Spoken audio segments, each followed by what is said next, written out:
Good evening and welcome to our weekly program, The Week in 30 Minutes.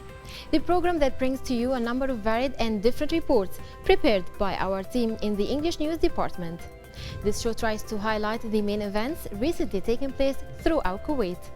Our active team of reporters are keeping themselves busy around the week to cover and report on many fields in the country, such as education, culture, sports, arts, business, in addition to the events that are currently taking place in Kuwait and may concern you. Our episode today is going to be divided into two parts. In the first one, we are going to host and interview His Excellency Eugen Wolfart, the German ambassador in the Kuwait to Kuwait City. And the second part of our weekly program, The Week in 30 Minutes today, is going to be showing our reports as we used to do. After the link, we will be receiving our guest for tonight's episode, so stay tuned with us.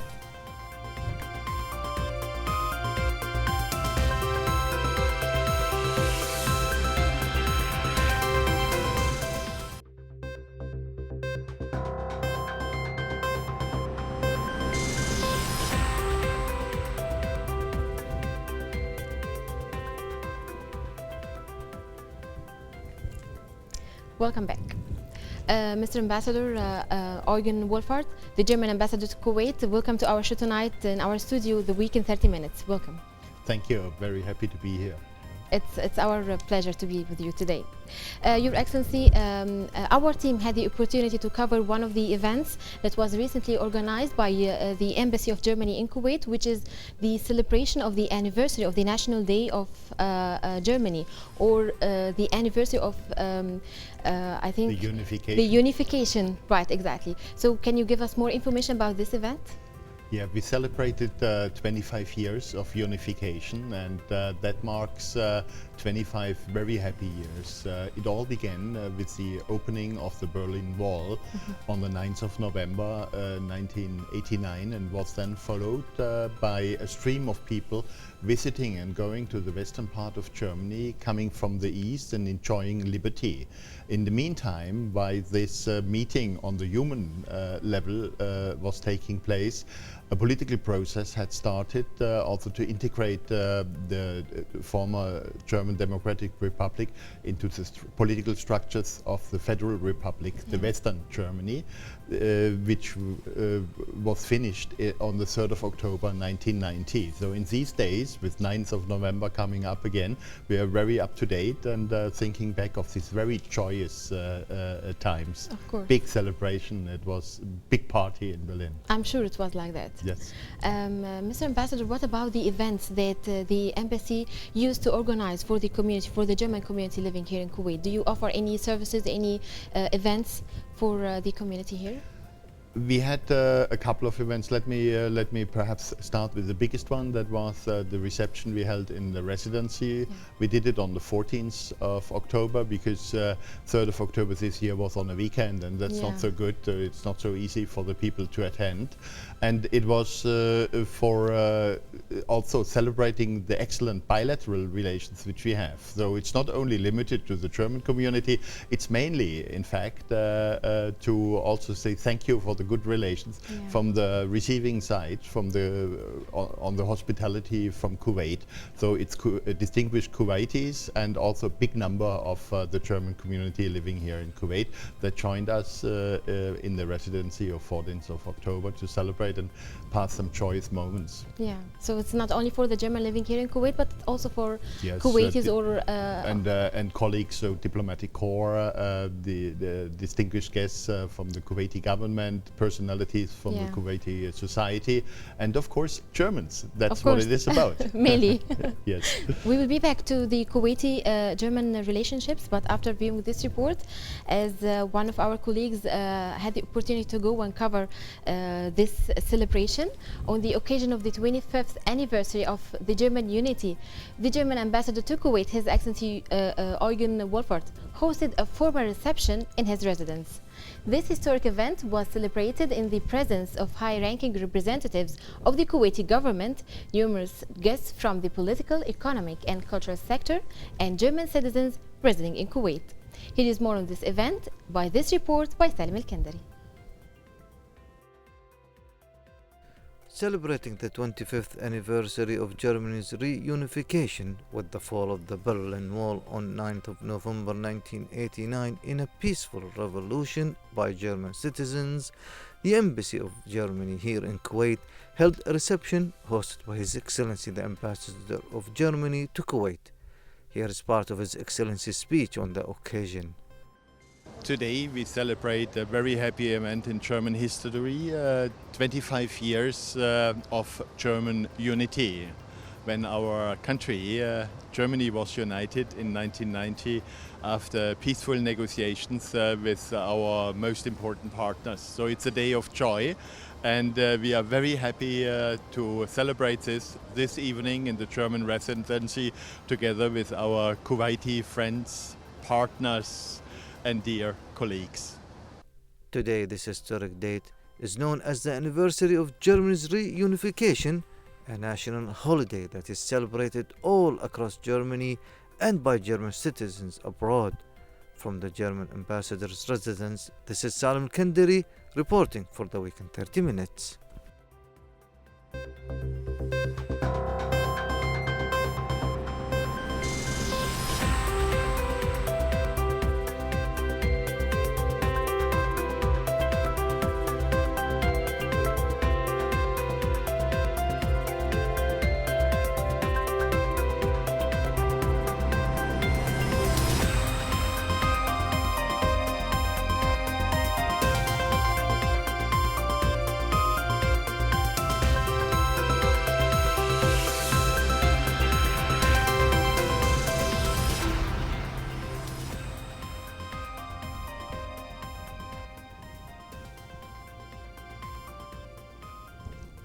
Your Excellency, welcome again to this episode of The Week in 30 Minutes.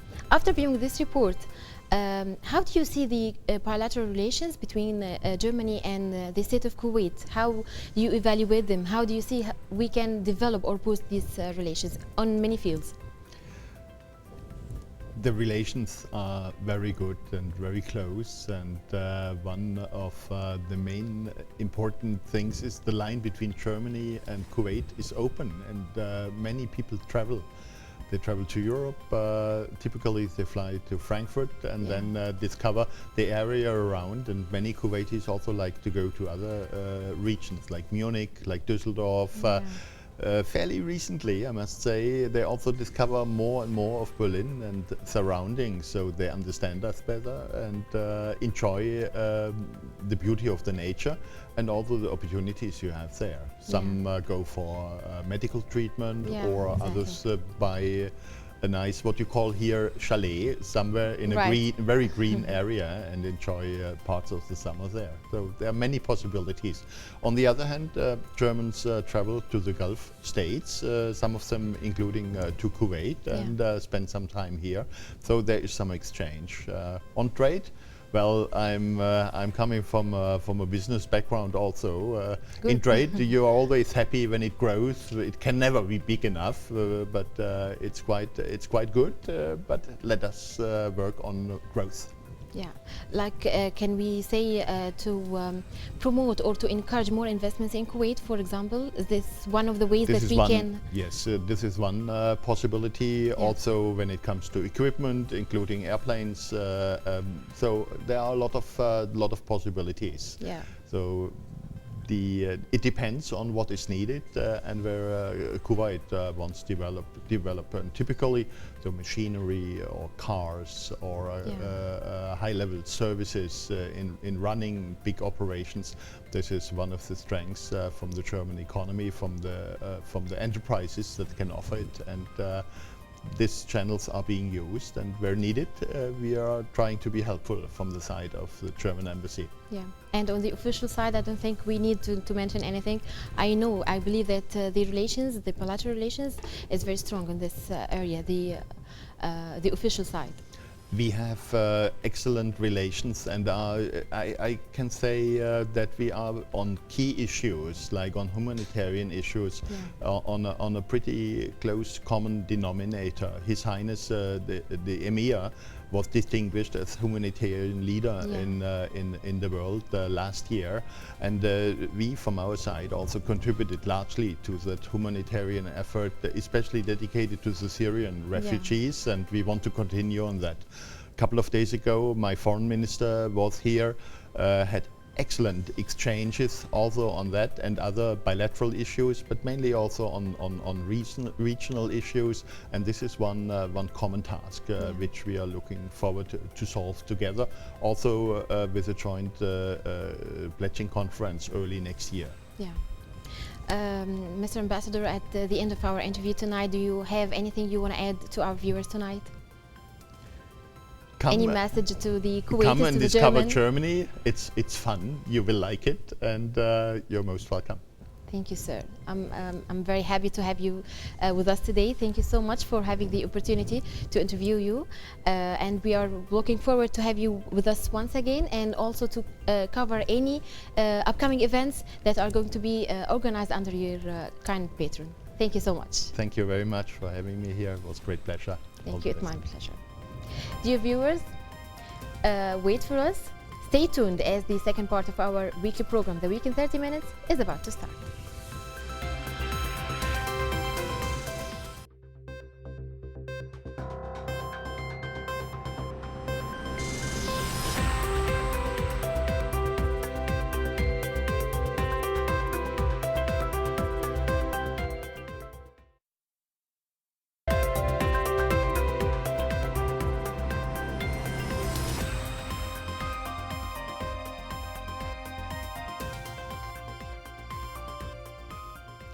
The Kuwait Association for Learning Differences, known as KALD, organized a grand honoring ceremony for the distinguished teachers who dedicated their efforts for the students with special needs. KALD is a Kuwait-based social welfare association that collaboratively works toward helping students with learning differences and/or attention deficit hyperactivity disorder, which is known as ADHD. Let's watch.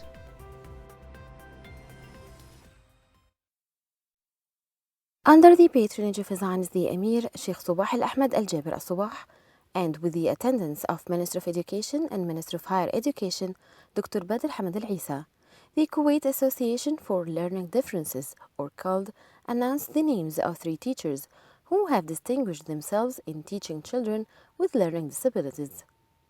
The 3 chosen teachers were given special awards at a ceremony honoring their achievements. We are very proud today to call for the winners in KALD Distinguished Teachers Award, and we are blessed to be under the patronage of His Highness the Emir and the presence of the Minister of Education. Actually, we have the board of justice who choose the teachers. They are very specialized, and we are very proud to have them with us. Most of them specialized in the field of education of learning difficulties. And add to it, we use also the model. It's an international model called Charlotte Danielson. It shows the teachers how to evaluate themselves and how to be able to focus on their strength and try to bring it up and improve their weaknesses. We're using Charlotte Danielson's criteria. It's recognized in the States, and it's used almost in all the schools in the States to appreciate teachers and then to find out the most important areas in which teachers needs to work on to get the best out of their students. The ceremony was held jointly with the Secretariat of the Supreme Council for Planning and Development, the UN Development Programme, and the Ministry of Education, exemplified by the Department for Teaching Students with Special Needs. KALD seeks to support students with learning disabilities or slow learners, their families, and their teachers cope with effective ways of teaching students that face difficulties in learning at school. From Salwa Ballroom, I'm Heba Abdulrahman, reporting for the Week in 30 Minutes.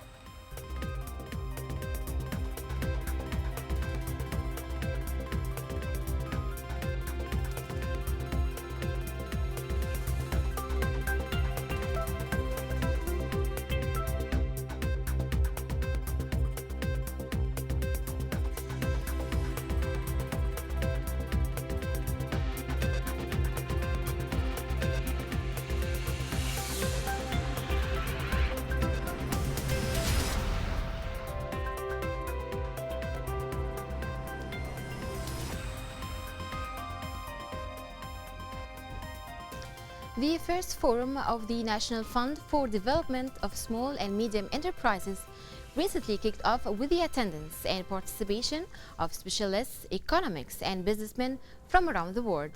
The event was organized by the Kuwait National Fund for SMEs Development, which was established to support small and medium enterprises, diversify the economy, and create more jobs. Let's learn more in the following report. Minister of Trade and Industry Dr. Youssef Al-Ali announced that Kuwait has been facing numerous economic challenges as oil prices were on decline last year. Therefore, nurturing small and medium-sized enterprises or SMEs would help in reviving the economy. The minister made this remark in his opening speech at the first forum of the National Fund for Development of SMEs, representing His Highness the Emir Sheikh Subah Al-Ahmed Al-Jaber Al-Subah.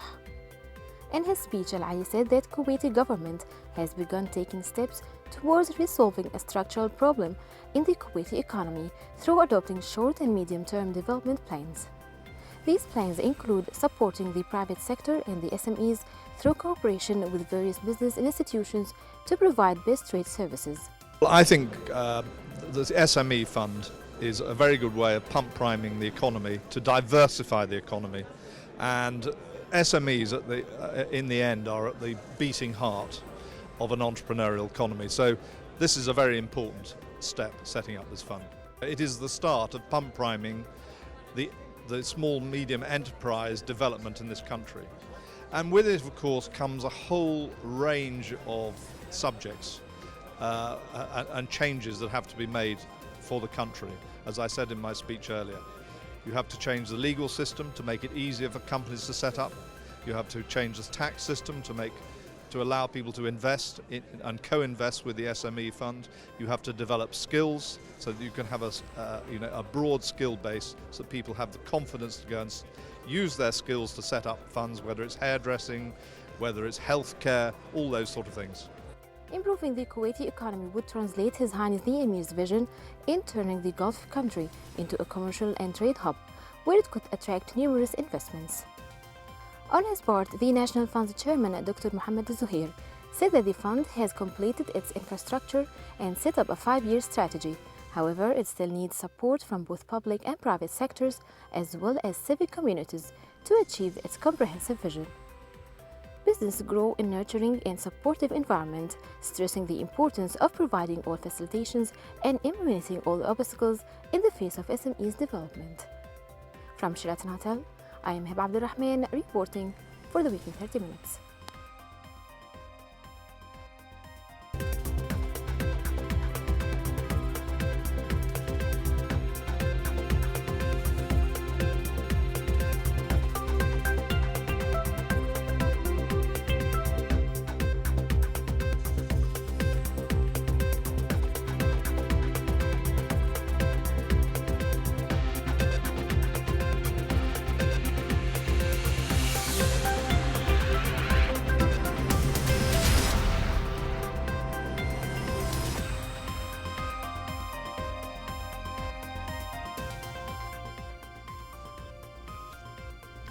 A press conference was recently held at the residency of His Excellency Christian Nakhla, the French ambassador to Kuwait, regarding the upcoming Convention for Climate Change, known as COP21 in Paris during November.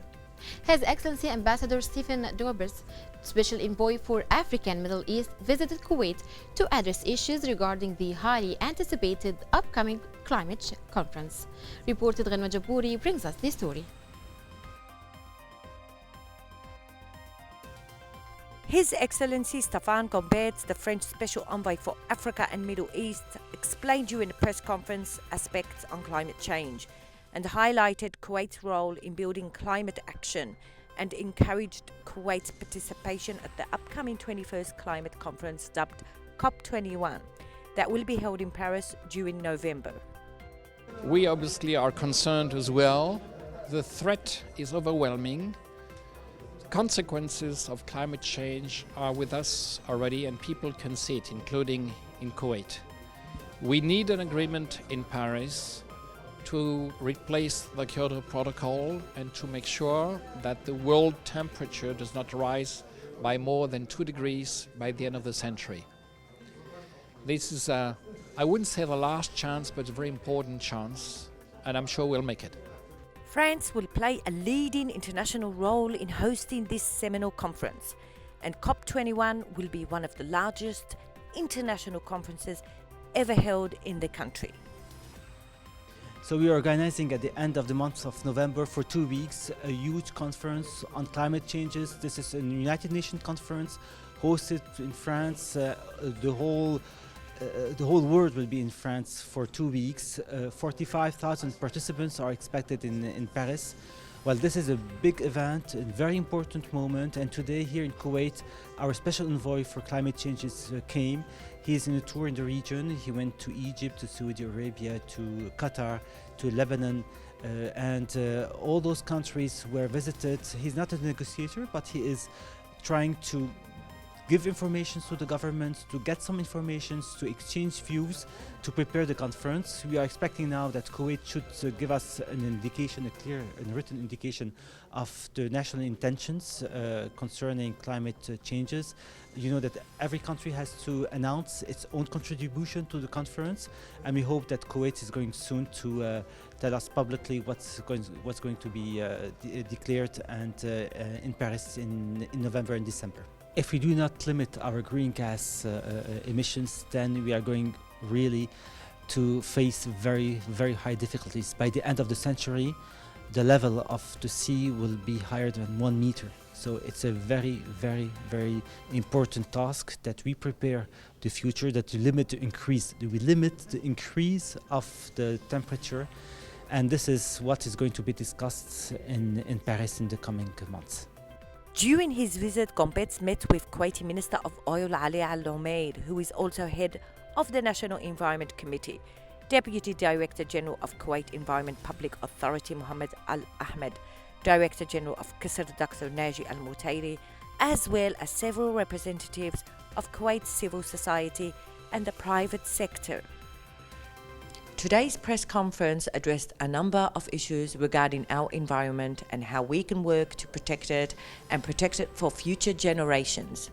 From the residency of the French ambassador, I'm Genwa Jaburi reporting to you for the week in 30 minutes.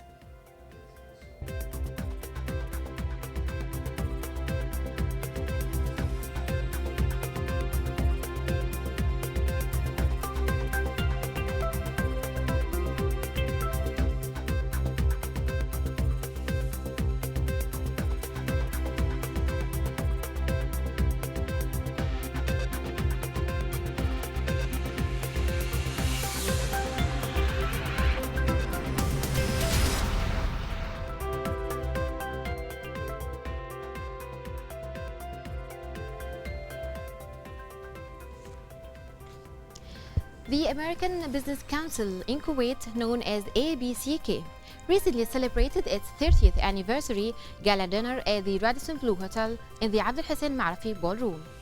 The American ambassador to Kuwait, His Excellency Douglas Selman, and his wife attended the event, distinguished guests along with members of the press.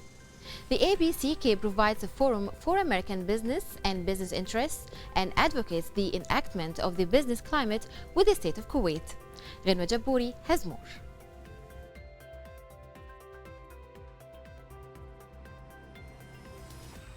The American Business Council Kuwait recently celebrated its 30th anniversary in an exceptional reception at the Radisson Blu Hotel.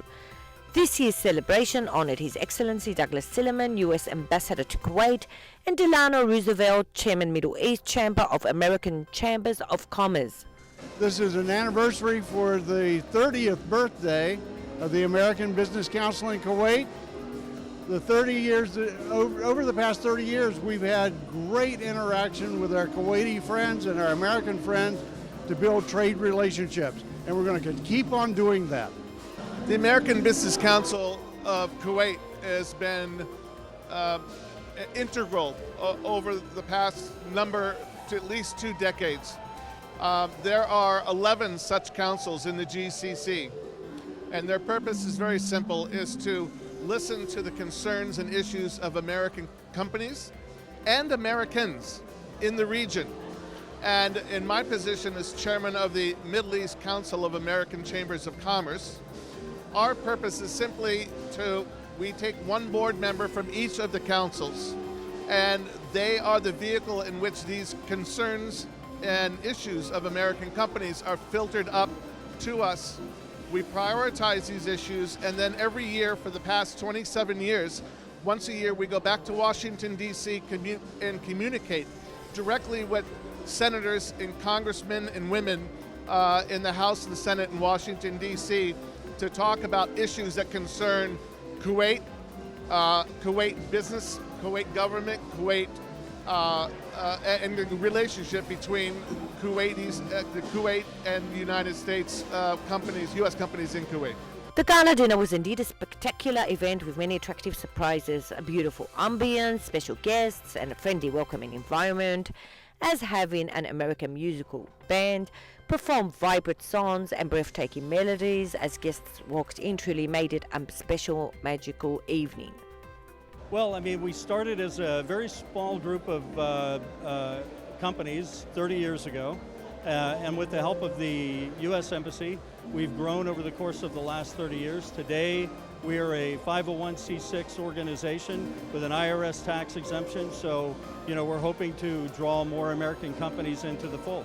The American Business Council Kuwait is a non-profit organization dedicated to the promotion and development of American business and American business interests in the state of Kuwait. Celebrating 30 great years, the American Business Council certainly has a lot to be proud of. From the Radisson Blu Hotel, I'm Gena Jaburi reporting to you for the week in 30 minutes.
This brings us to the close of tonight's episode of The Week in 30 Minutes. We hope to see you once again, same time next week. Our highly dedicated team of correspondents is constantly out on the field, searching for reports that matter most to you. We look forward to receiving your feedback on the stories that we have covered today and are ready to cover issues that are of special interest to you. So please email us your suggestions at moikuwaitnews@gmail.com. You can also follow us on Twitter at moikuwaitnews and on Facebook at moikuwaitnews. And of course, if you would like to see our reports once again, you can visit our YouTube channel at moikuwaitnews. Thank you for joining us tonight. See you next week with more exclusive reports. Have a good night.